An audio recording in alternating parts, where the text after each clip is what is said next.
Now at 6 o'clock. I'm ordering another curfew in Washington, D.C. We are not done making arrests. The clock ticking fast on anyone out of D.C. streets at this hour. ABC 7 live team coverage continues of protests across the DMV. Anger over the death of George Floyd still running high. Also tonight, unemployment benefits stuck in the system for months. We've waited as long as we can. People running out of time, reaching out to 7 on your side. Bills don't stop. The I-Team has answers on why you're not getting paid. ABC 7 News at 6 starts now. Please, 7 o'clock tonight, stay in. Let us do our job. Let us be able to find the people that are responsible who seem hell-bent on destroying our city. You heard it right there. Within the past hour, D.C.'s police chief urging people to stay home after another night of chaos and destruction in the district. That urging comes along with a 7 o'clock curfew for all of D.C. And that as we track more protests in the aftermath of George Floyd's death in police custody just a week ago today. New SkyTrack 7 video tonight is actually showing us a march through the streets of Gaithersburg and another outside the courthouse in Manassas. All so far have been peaceful. Now, ABC 7 has team coverage tonight across our entire area. We begin with Tom Rousey, 1 hour from curfew in the district. Tom. It is, and now just a slight bit less than an hour, Michelle, but the crowd has not been shrinking. It's been growing in size and intensity throughout the afternoon, and right now it is as big as it's been all day outside of Lafayette Square, the White House in the distance, but you probably can't see it because there are so many people here. This, as we said, as a curfew is going to start at 7 p.m. If you are not a member of the media or you do not have an essential function, you can anticipate that local police and federal police will take you into custody. That is a warning. After a weekend of peaceful protests during the day, followed by chaos and destruction at night, city leaders are trying to take back control before any more damage is done. Every single American should be outraged by the murder of George Floyd. However, smashed windows and looting are becoming a bigger story than the broken systems that got us here. Meanwhile, protests continue near the White House. This isn't just one, incident. It's just 400 years of so much stuff. Members of this group said they were committed to nonviolence, but they are also committed to continuing to demand change. I personally am not for destroying buildings, but right now I am happy with the movement because it seems to be getting attention. Now again, tonight's curfew starts now in less than an hour. Last night, after saying she would not do a curfew, the mayor did in fact institute a curfew that started at 11 o'clock. And even though there was a huge crowd still out here, police only made some arrests from that curfew, not a huge number. So it's hard to imagine tonight, based on what they said, they would try to swoop in and arrest everyone if they stay. It's also hard to imagine all these folks are going to go home within an hour. So we will see what happens at 7 o'clock when this curfew starts. Reporting live outside of Lafayette Square, I'm Tom Rousey, ABC 7 News. Tom, thanks. And 7 is on your side now with a snapshot of D.C.'s curfew, which begins, like Tom was saying, in a little less than an hour. It stays in place until 6 o'clock in the morning. The curfew is both tonight and tomorrow night. Metro trains will stop running at 8 o'clock, an hour after the curfew starts. Buses will follow an hour after that. So it's important to know that you can still go to and from work, respond to an emergency, and vote in tomorrow's primary. We are also tracking a rally outside a police station in Oxon Hill. ABC 7 Maryland Bureau Chief Brad Bell is there for us tonight. Brad, what's the situation there? Well, this very peaceful rally has been underway here in Oxon Hill for about an hour. I'm going to step out of the way. Photographer Dale Wright is going to go ahead and walk in and show you what's going on. Just a moment ago, we heard from the family of William Green. Mr. Green was a man who was put in police custody, put in handcuffs, put in a police cruiser, and then was shot 5 times by a police officer. That officer now charged with murder. Organizers of this rally said that they wanted to come out, they wanted to involve Prince George's County in the discussion right now. They wanted Prince George's County to be brought in so that they could answer to some of the issues that have happened here. You can see Prince George's County Executive Angela Alsobrooks among those in attendance. Police Chief Hank Stawinski is also here. We have been hearing from speakers bringing up the memory of George Floyd and others who they say have died at the hands of police. They say it must stop. And what they wanted here today was to have a very peaceful event where people could come together, talk about solutions, and then leave with hope. In Oxon Hill, Brad Bell, ABC 7 News. This afternoon in Stafford County, protests stayed on message and peaceful. The message? Justice. Hundreds of protesters marched around the courthouse shouting the name of George Floyd. Then they had 8 minutes of silence, symbolizing the 8 minutes Minnesota police officer Derek Chauvin held his knee on George Floyd's neck. It's so difficult to raise black men who on a daily basis we're worried about because of the skin color. And today, everything we saw was peaceful. The crowd simply went around the courthouse demanding justice. Tim Barber, ABC 7 News. And just in tonight, Fredericksburg now has ordered a curfew there from 8 o'clock in the evening until 6 o'clock in the morning. Like the order in D.C., that applies to both tonight and tomorrow night. Now, 7's on your side, tracking the big picture in all of this as well. Within the past 20 minutes, the medical examiner ruled George Floyd's death a homicide. That shortly after an independent autopsy requested by Floyd's family found he died of asphyxiation. Now, Floyd's family, though, is urging calm. If I'm not over here blowing up stuff, if I'm not over here messing up my community, then what are y'all doing? What are y'all doing? Y'all doing nothing. Because that's not going to bring my brother back at all. That after Terrence Floyd had a moment of silence at the spot where his brother died 1 week ago today. So far, one officer has been charged with murder. Prosecutors say more charges are likely. Now, our coverage does continue ahead with how D.C. businesses are cleaning up while bracing for the risk of more chaos. Bills don't stop. Laid off and desperate to pay bills. 7's on your side, getting answers for those who've spent weeks now waiting for their first unemployment payments in Maryland. And we had a beautiful day around the DMV. Another one on the way tomorrow, but get ready. Hottest temperatures of the year on the way Wednesday. More on that, plus tracking thunderstorms. I am on the sidewalk of H Street, just north of Lafayette Square, which is just north of the White House. So essentially, these police you see right here, and they're advancing again. And now they're. Gosh. You see That's a photographer. That's going on now. A member of the press. Now there's just a lot of violence erupting. Ben, back up, back up.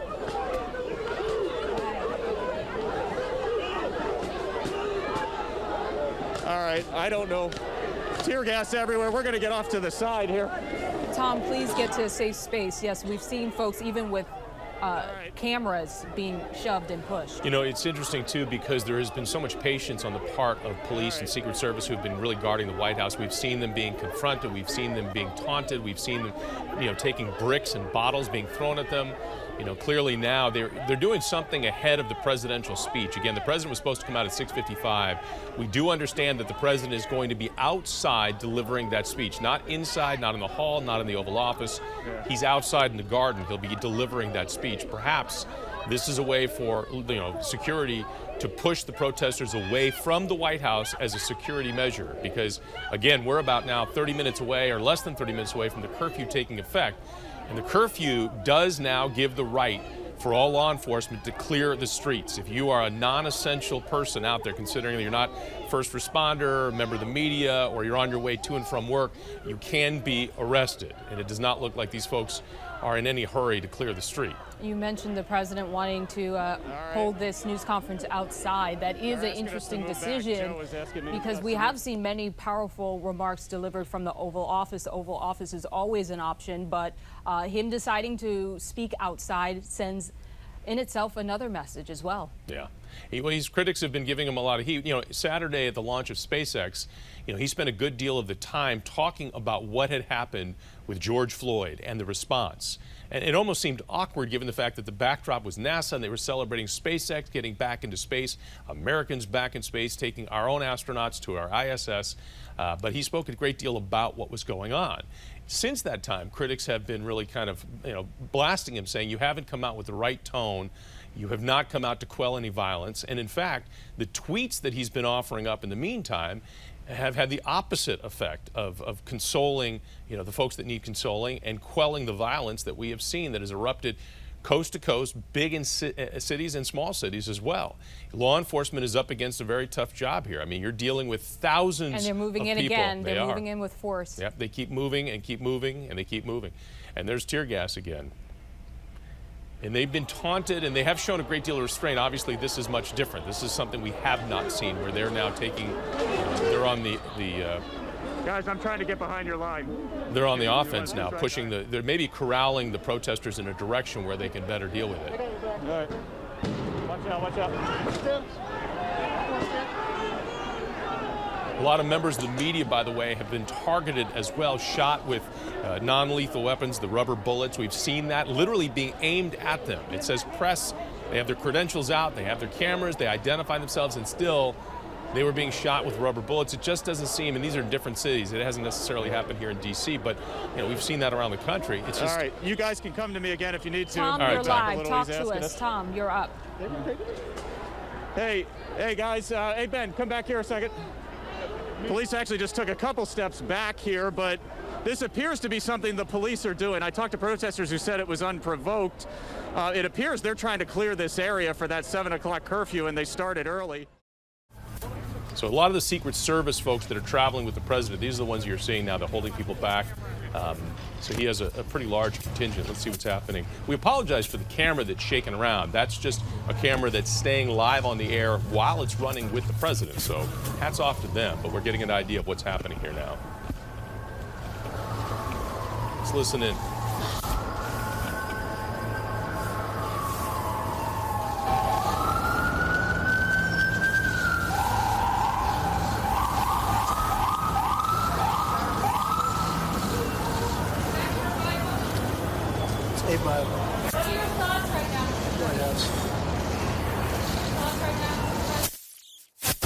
We have a great country. That's my thoughts. This country in the world. Great. We will make it even. And it won't take long. It's not going to take long to see what's going on. It's coming back. It's coming back strong. It'll be greater than ever before. You run a little further inflaming tensions by using the military, Mr. President? Are you prepared to use the president against the Are you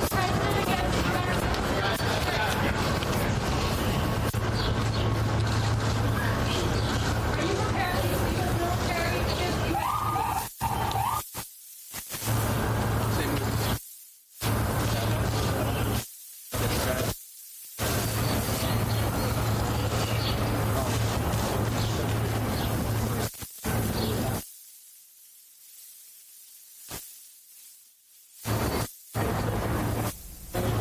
For the audio that's cutting in and out. The president was holding up what he said was the White House's Bible, and he was just holding that up. He took it with him over to St. John's, and there's this looks like a Republican delegation that he's got with him, members of the House and Senate that are with him. It's unclear whether they're going to go inside, whether they are going to make further remarks. We're just going to hang on this shot a little while longer till we can really assess what's happening here. There's the AG, Secretary of Defense, his press person. And I'm not sure if this was a photo op or this was just a stroll. I mean, I'm not sure what was going on here. But if Tom Rousey can hear us and he's got his mic open, maybe we could just listen. We can just listen to him for a second. Hold on. We have the greatest country in the world. Thank you very much, everybody. We're going to keep it nice and safe. And the crowd chanting, "No justice, no peace," as they kind of face off with police.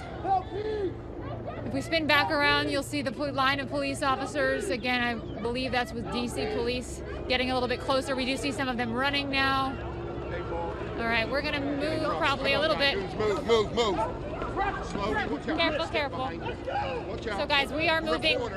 I'm going to toss it back to you guys for right now because we got to make sure we're in a safe spot. But as you can see, they are moving the crowd. Yeah, Heather, take care. And that's the interesting part about the tactics they're deploying now.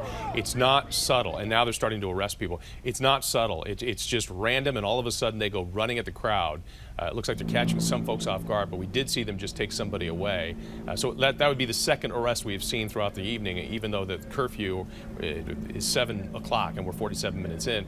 The interesting thing about, going back to what the president said about federal resources being used, if the regular military goes in, then you have commanders on the ground. I mean, then it becomes, colonels and generals that are making decisions about what's going to be done for the safety of the city and the people, and they can institute martial law.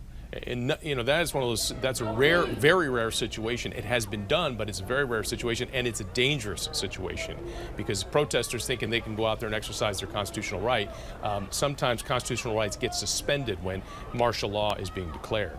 And as if you can hear me, sorry, that was unexpected. All right, Heather's mic is still up. As we look at these pictures, it does appear that their strategy is working. The streets are significantly clearer than earlier today. We want to, if you're just joining us, we want to reset and show you the moment that the president wrapped up his remarks in the Rose Garden and made that walk, that spontaneous walk, from the White House over to St. John's, which is now boarded up because there was a small fire in the basement there. We're told no significant damage, but symbolically this was very important because this is considered the president's church. This is a very historic landmark in our area and for our country. And then he proceeded to hold up a Bible. He said it was the White House Bible. And members of his cabinet joined him shortly after. It was very brief, and then he walked back over to the White House. But as we were discussing, it was in sharp contrast with what was happening in that very moment on the streets. It was an image much like this, with officers lining the streets moments before they had pushed the crowd back. The crowd didn't know why they were being pushed back. They didn't know that the president was going to be emerging from the White House grounds just moments after. But they were forcefully moving the crowd to make way for the president to make that stroll across the street to St. John's. And you kind of thought that the president was going to go into a side door and maybe go into the church and pray. But that didn't happen. It was basically a photo op. And now look at the streets, John. Clear. Once full with protesters.